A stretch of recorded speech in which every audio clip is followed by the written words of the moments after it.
আজকে একটা পাস্তার রেসিপি দেখাবো, কেমন লাগে তোমাদের বলো। প্লিজ, তো আমার তো খুব ভালো লাগে পাস্তা খেতে। তোমাদের কেমন লাগে কমেন্ট করে জানিও। এখন আমি হাফ বয়েল করে দিয়েছি। এখন পেঁয়াজ কুচি আর কাঁচামরিচ কাটে দিয়ে দেব। এখন থোড়া লাড়িয়ে নেব, আর তারপর বয়েল পাস্তাগুলো দিয়ে দেব। তারপরে বয়েল পাস্তাগুলো দিয়ে দেবো। এখন তারপর আমি থোড়া সস দিয়ে দেবো, মশলা যা ছিল সব দিয়ে দেবো। তারপরে এখন দেখো অলরেডি হয়ে গেছে পাস্তা।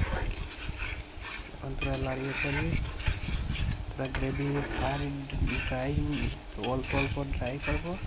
পরে দেখো হয়ে গেছে। এখন তোমাদের কেমন লাগে কমেন্ট করে জানিও।